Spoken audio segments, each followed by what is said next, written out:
Are you at peace with your passion? Do you even know your passion? If you know it, is it something that you have to repress? What is your relationship with it? Today's a Yom Yom for the 5th of Nachman. I think it's Arizal's Yortzeit today, isn't it? Well, it's an incredible Hayom Yom that speaks about two worlds and what you're supposed to do about it. There's a godly world, morning, and there's a world of lust and temptation, a world that's very physical, materialistic. And in that world, we find ourselves, and we have to elevate ourselves out of it. Good morning. We have to elevate ourselves out of it, but do we go out of it completely? So this speaks about our relationship with it. Good morning. What is our relationship? Being in that we find ourselves in such a world, being that we can't deny our passions in life. How do we make peace with that? That's what today's Hayom Yom is about. I want to read to you the context it appears in. It's in a Yiddish mimer. Here's a free translation in Hebrew, but I'm going to go with that as opposed to try and stumble over the Yiddish just now. Okay, so I could read the Yom Yom, but this is the Hayom Yom as it unfolds in the context, which is speaking about doing tshuva in the month of Elul. You know, Elul is around the corner. Can you believe that? The time of an accounting, not just in business, but in our souls. We make an accounting. So this speaks about how it's to be approached and how you relate to it. I mean, are we supposed to go out of the world completely? Are we supposed to deny ourselves? Are we supposed to repress? Let's try and figure it out. So it says like this: the month of Elul is the month of a calculation of the soul. You're supposed to make a soul accounting. I'll come out for everything that you've undergone throughout the year. Meaning to say that the calculation that the soul has to make must be both with regard to what you didn't accomplish, what you should have done, and also things that he did that he shouldn't have done or didn't have to do, it says here. Lo hayat tzarich la'asos. He didn't have to do them. You know, it's basically sort of like resonating with the idea of a person has to feel confidence in their decisions, because, I mean, there's a lot of gray areas in life. There's always prioritizing you have to do. Are you going to put on 16 pairs of tzitzis, or are you going to be normal? But, you know, I don't know, I'm just making that up. But you always are making calculations about how you're going to approach ideas and how you are going to have a genuine expression of that. How, like, look at the laws of the 9 days that we're in now. Some of them are very stringent. How do you go about that? Do you feel that you could approach God and say, you know what, I really did the best I can? Here's part of it is to assess whether you were honest with yourself in that process. That's part of the accounting that the Frierdiker Rebbe is drawing our attention to. Now he says the quote that's in the Hayom Yom for today. It's written in Tehillim. Sur me'rav asei tev, bakesh shalom v'rad feu. Okay? Depart from trauma. Sur me'ra, and do good. Seek peace, and I think that's the key here. V'rad feu, and pursue it. Okay? Maybe we'll shed some light on all these words here, but I know a lot of them at least. Amar Baal Shem Tov Nishmas Eidin. Baal Shem Tov taught about this. B'chol davar gashmi me'advarim hamutarim yesh tov v'ra. In every single permissible physical thing you encounter in this world, even though it's permitted, it has good and bad in it. Or ra. How do you want to translate ra here? Good and inappropriate. I think that's the best. In our language, we don't believe in bad anymore, really. Bad is like evil, like a perversion, but ra here I don't think means evil. It means inappropriate. Okay? Hagashmi hu ra. The physicality itself, if you're focused on only that, it's inappropriate.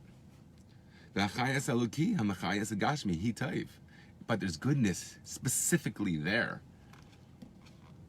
in the physical aspect of the thing. So now you have tension. Okay? There's a physical thing that you're drawn to, and the good is specifically there. It's not like you could just be a Tibetan monk and sit on top of a mountain and just pretend that it doesn't exist. God wants us to interact with that whole realm and know how to deal with it in a way that brings peace to it. That's the key here, I think. We'll see what, as we learn more, we'll be able to know whether we're on the right track. So the physicality is the inappropriate aspect of it, if you're just focused there, and the godly vitality that gives life to that physical thing, that's the good. One who is interacting with the physical aspects of the world, he must be sur ra. He has to depart from the inappropriate aspect or an engagement with that permissible thing in a manner that's inappropriate. Right? Even going up the stairs of the altar has to be done in an appropriate way. You have to wear certain clothing. You can't have steps rather. You have to have a smooth ramp going up to the altar, teaching us a lesson. So that's the way I'm translating sur ra. Walk appropriately with those things that you interact with. Not wanting the pleasure that exists in the physical. We're going to see that that's not meant so simply. We'll put that on hold for a minute. What does it mean not to want the pleasure in the physical? So we're sumera, not to want the pleasure in the physical, but we're asay taif, we do good in it, in our involvement with it rather. L'ratzes lehizain v'li'azer me'achayas elikish yesh b'davar hagashmi. To want to be nourished and helped, supported from the godly vitality that's in the physical thing. You're supposed to seek sustenance and utility from our physical interactions, and recognizing that it's a godly vitality that provides those.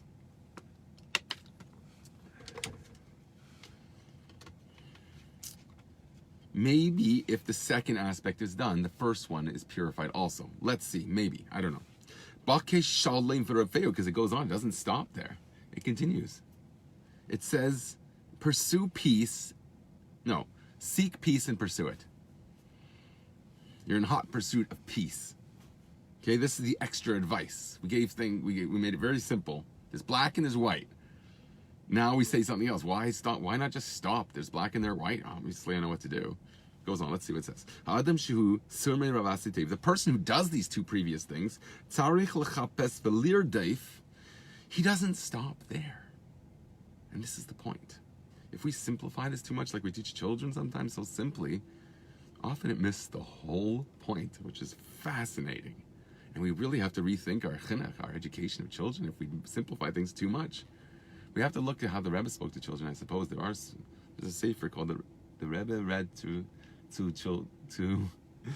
forget how he calls them, their children. The Rebbe speaks to children. Liyaladim, maybe it's a Hebrew word they use. You have to seek and pursue to make peace between the physical and the godly vitality that enlivens it. It doesn't say abandon the Gashmi. Just use it as a means to get the godliness within it. It says make peace between them. In other words, maybe it means to interpret the pleasure in that thing. So in other words, you're not really departing from that thing because you're recognizing there is a pleasure in there, but you're reconciling that somehow with the godly vitality and its purpose. When you have purpose and pleasure together, I think that's what it means, peace. Remember, peace does not mean kill your enemy. Peace means make your enemy your friend. That's the ultimate peace.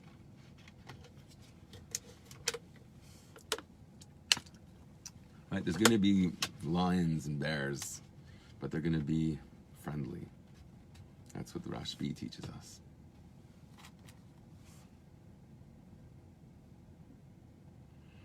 There's going to be more in this. Let's see if it all fits in the way I just read that. Okay, I said there's a third part that's very essential to the whole process. It's the chapes lirdef lase shalom benagashmi achayas elokishim achay eiseh.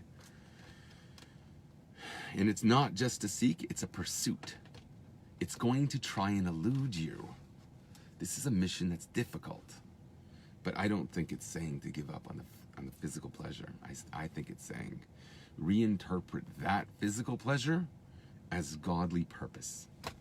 I think that's the whole secret of Judaism, and it's right here in today's Yom Yom. But I don't think that most people will learn it that way. I have real hesitations to think that.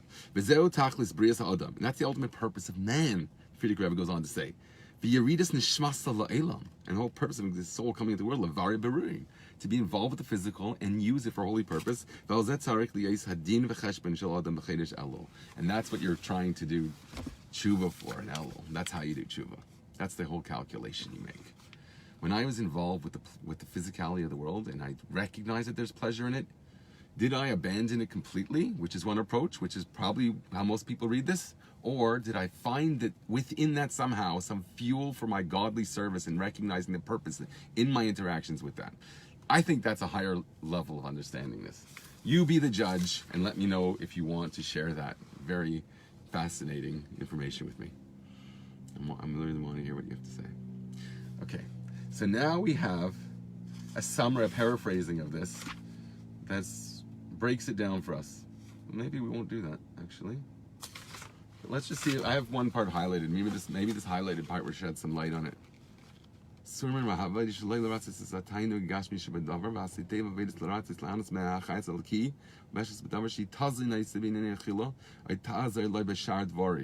whether you eat it or whether you interact with it, it's just summarizing what we just said. And then it expands on the last part, which is, I think, is interesting. Maybe this will explain this more. There's two parts in every physical thing. There's a physical and there's godly in it. It appears that they're contradicting each other. Because the whole thing about physicality has to do with this continuum of pleasure, pain. Okay, he doesn't say that in Freudian terms here. It says rather, Inyanai tainugim gashmim. The whole physicality is just physical pleasure. He doesn't even say the flip side here. Okay, because Freud would include that you're trying to get away from pain. That's on the same continuum of pleasure. But I think that's implied here also. So now we're defining the godliness in it and your interaction with it as bittul. It means you defer to God. You bow before God. You love God so much you want to just, even though you don't understand everything, you don't understand why he would make temptation in your world, nevertheless, you bow before him. That actually becomes your ultimate pleasure. Bowing before God and his will. Remember, mitzvahs b'teilis lasid lava. It's a fascinating concept that the mitzvahs are going to be nullified in the world to come. The Rebbe says, I'm going to say this a bit quick because it's a very big topic. Just going to say an idea quickly. The Rebbe says there's two aspects to a mitzvah because God's will is eternal. It will never change. That's the eternal aspect of God's will expressed through the Torah. But there's an aspect of that will that is articulated as a command. The command part of that is going to be nullified. That's what mean mitzvahs are batal. They're going to be nullified. But the ratzon of Hashem is going to be ongoing. Therefore, you can bury someone in forbidden garments, shrouds made of kilayim, shatnez, right? Because when he wakes up, even when if he's not alive, he's not doing any avera, because we learn that mitzvahs are not given to those who are not alive. So you're not allowed to expose your tzitzis when you're walking in a Beis HaChaim, a cemetery, because it's, what is it, Yilagu L'Rosh?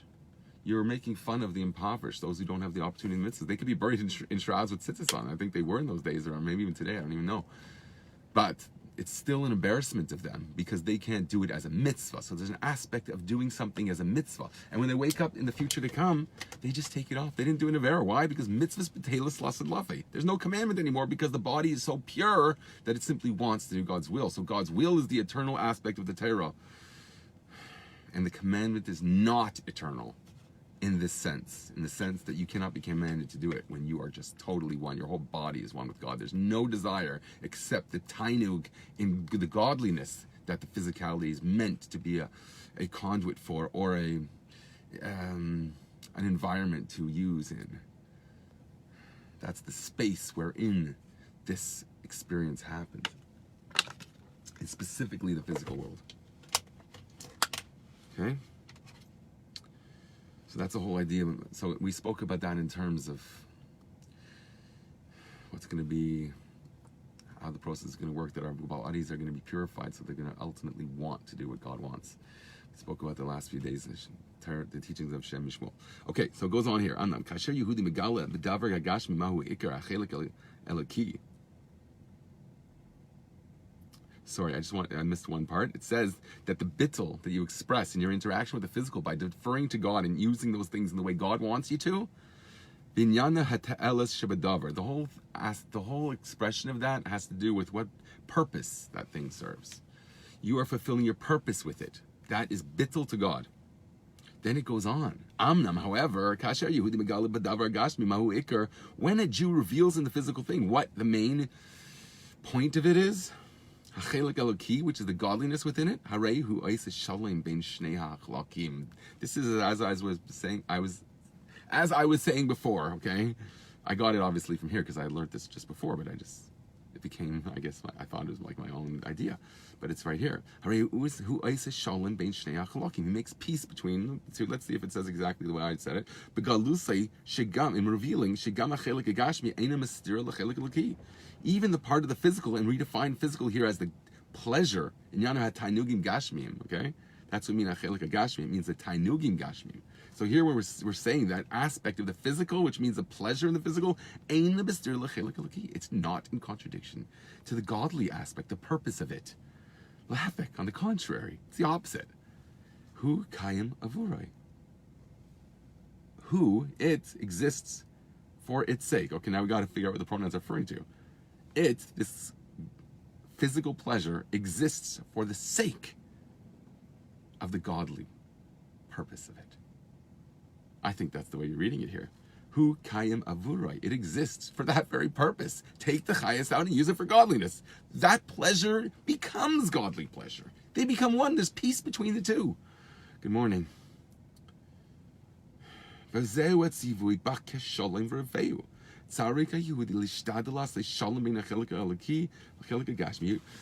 it means to say that seek peace and pursue it, that a Jew has to strive to make peace between the physicalness, the godly aspect, and the physical aspect. I think that's awesome. Because that was very clear. That's a very clear proof of how Chabad is against repressing aspects. You're going to have proofs like that many places. You misunderstand how it fits into the general context of Chabad. Okay, so I really think you should rethink it. If you look at the Rebbe Shab's Kunjas Aveda, it looks very musardik. It looks like he's rebuking you in some instances. I quoted that. I wrote about it. If you understand it, I don't think it's telling you to repress what's there. I really think that's a big mistake.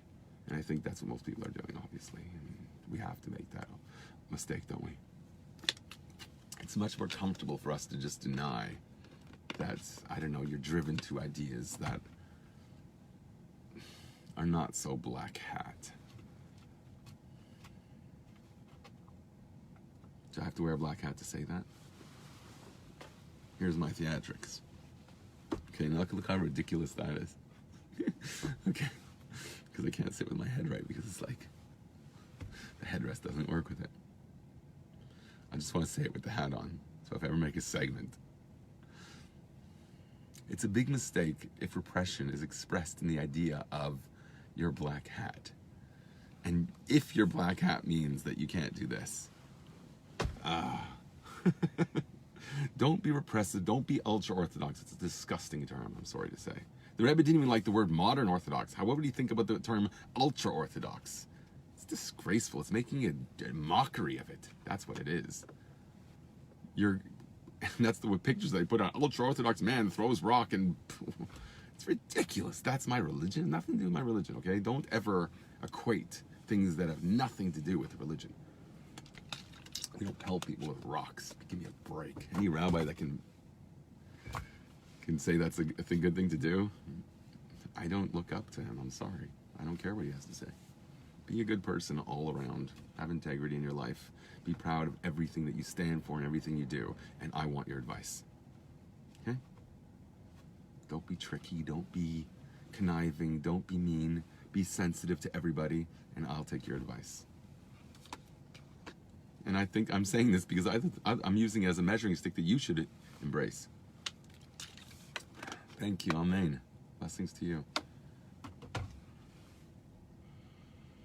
Okay, I have some very interesting teachings from Rabbi Merkur here. That's what I was going to do in my free time. I had a bunch of Tanya that I could talk about too, but it will fit in perfectly too if I did bring it in, but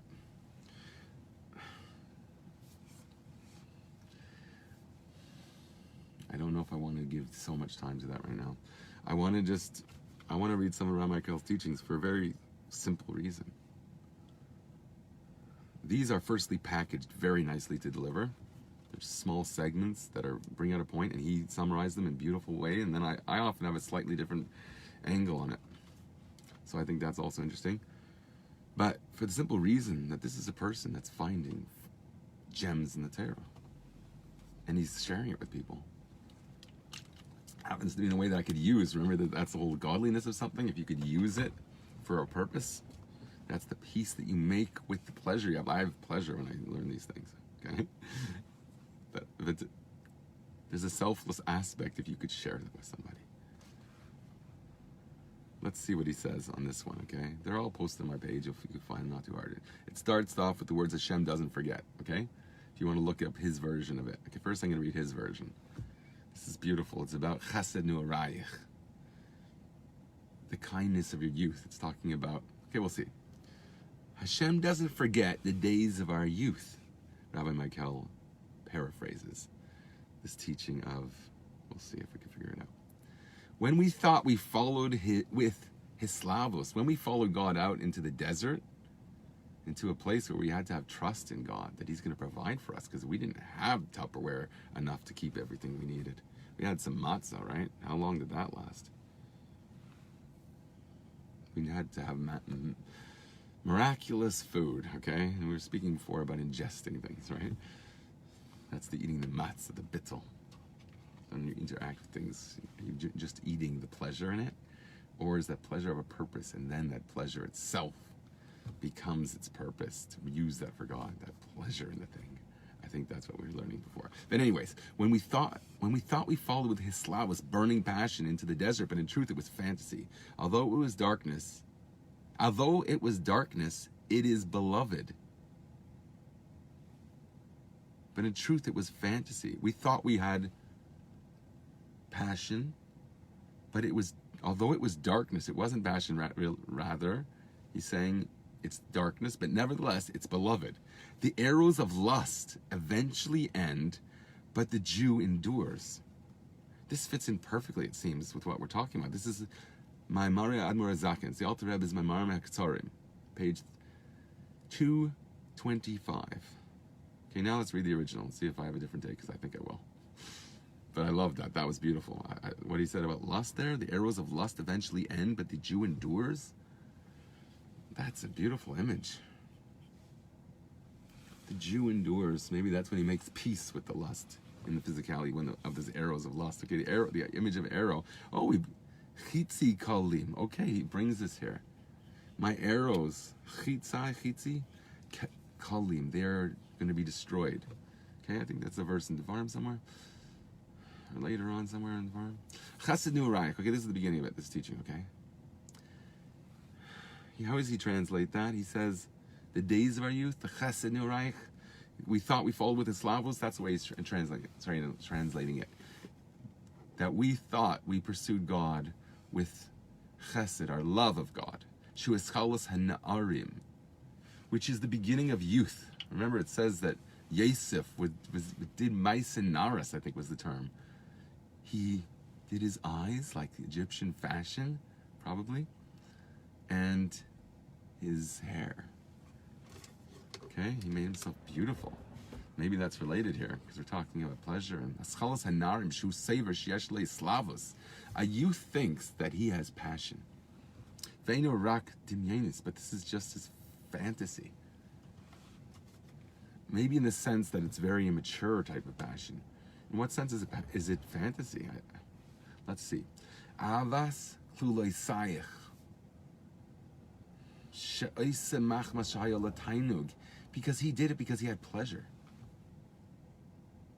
He ran after God in the desert because it was pleasurable. God was shining glory upon him.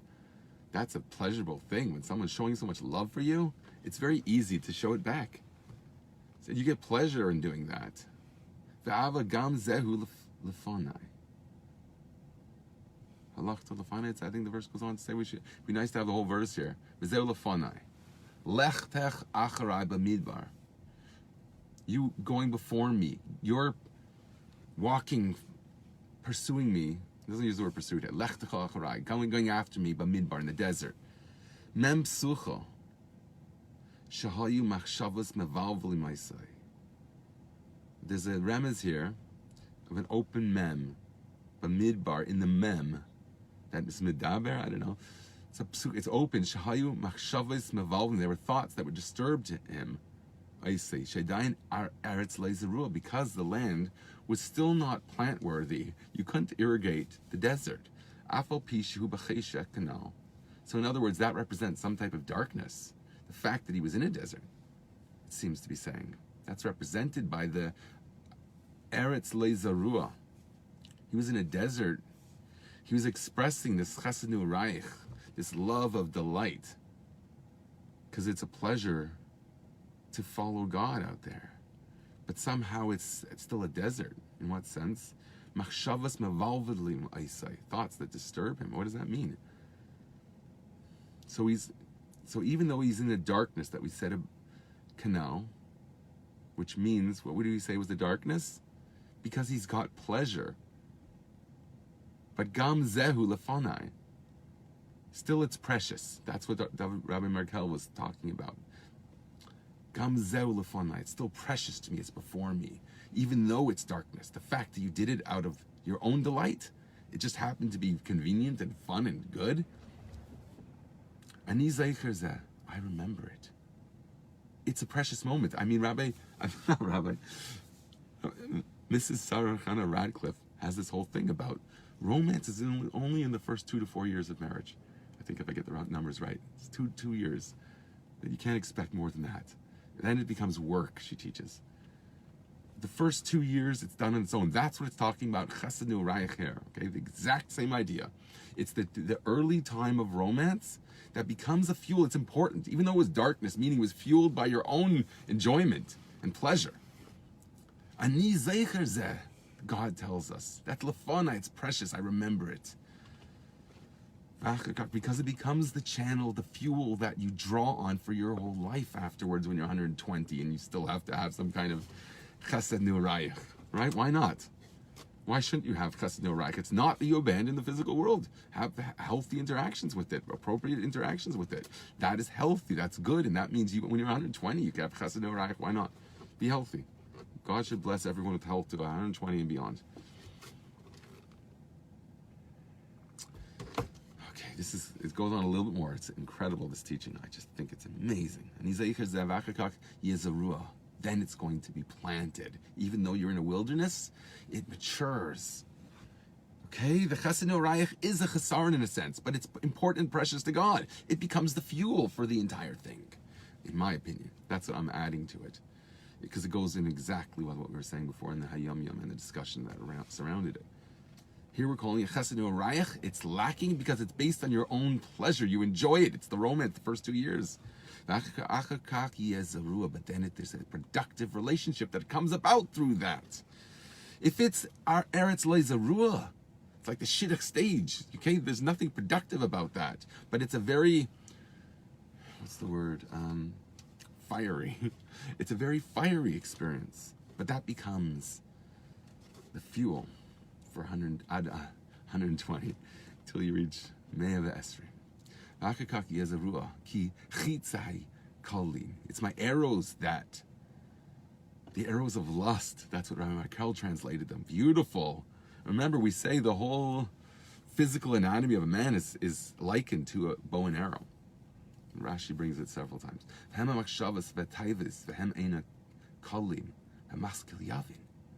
Those are the thoughts and the lusts. The arrows of lust might fade. But v'heim eino kalim. But they, einam kalim, they do not fade. Who's they?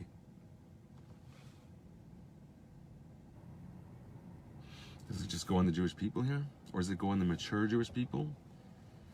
The Yaakov Avinu, the Avram Zaken Ba B'Yamim? The Hem Einu Kalim. I should really look that up. Maybe that's a good project for tomorrow. Look up those words. Find out all the sources on that. Because to darshan on that, those are, should be with some more background, I think. I think there's something nice to wait on that one. So maybe I should stop here to remember, or someone could write it maybe, or if this is going to want to be my next topic, focus, later. Maybe my next editorial, that'll be fun. Well, thank you for joining me. You helped me reach something. I read that before, didn't have the same appreciation of it. That you brought out something in this by listening to me sort of work through it. Let's just see how he ended it again, how he concluded. The arrows of lust eventually end, he writes, but the Jew endures. Okay, so he can translate that simply as the Jew. The Hem Einu Kalim, the Jews do not fade. Not fade away.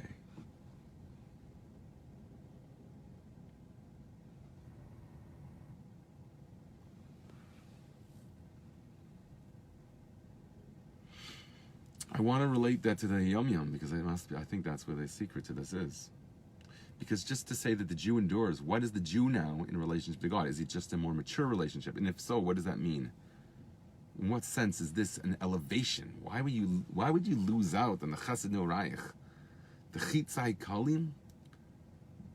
My arrows are gone. Machshavas v'taivas are gone. But it's precious still. Ani zeicher zeh. It becomes a memory. It becomes a memory that you have to draw on. I think that must be a mashal for understanding what becomes of the taiva in a physical thing when you approach it with this bakesh rod shalom v'reveu. When you're seeking peace and pursuing it, I think that's the more mature level. But we say that he doesn't call chitzai kalim. It doesn't mean that the taiva goes away completely. In what sense does it exist? In this teaching, the Alter Rebbe says, "Ani zeicher zeh," I remember it, and he also says, "Gam zehu lefonai, lechtach achrei b'midbar." Okay, you're in the desert, you're in the darkness. A place that's not zerua becomes a productive relationship when it's more mature. Then you could actually consummate. It becomes the marriage part of there's the kiddushin.